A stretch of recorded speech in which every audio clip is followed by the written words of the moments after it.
Hey Guatemala team, I'm going to be sharing some fundraising tips with you by video. So I wanted to share with you my letter from last year. Notice my brightly colored envelope. My tip for the letters, my most basic tip is make your letter stand out and look interesting so that when people see it in their mail, they're prone to open it and they're prone to respond to it. So here is my envelope. I also got some brightly colored large stamps. You can get those at USPS.com and they'll ship them to you for a small fee, or you can go to the post office. And then labels are optional. You can feed the, this is a different fundraising envelope I did. I fed it right through my computer using an envelope function. So you can use labels. I tried to make the label interesting by putting a little map of Guatemala on it.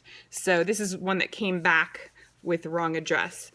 So when you open my letter from last year and you pull it out, you'll notice that I added another map of Guatemala there to try to make it interesting. And I also put some pictures of my family on our previous trips to Guatemala, color pictures. And I had each of the kids write something. I was just trying to have some interesting content in there and a compelling reason why people would want to support my trip. And we signed our correspondence with a colored pen and a handwritten signature. So that's a tip.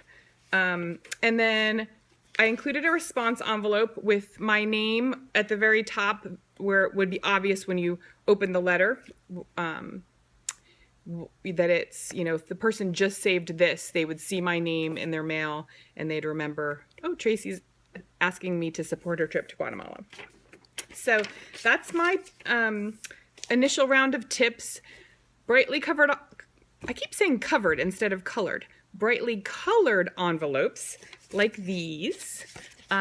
Interesting pictures, interesting large colorful stamps, and response envelopes. You can choose whether or not you wish to stamp the response envelope. You're going to give people in your letter an option to doing it online or to respond using the card, the physical envelope and card. And some people choose to stamp it and some people don't. So stamps are reimbursable under certain circumstances if you exceed your fundraising goals. So keep your receipts for stamps, for any stamps you use for your mailing, if you put them on your response envelope, and you can also get reimbursed for stamps you use for thank you notes. So those are my tips for today.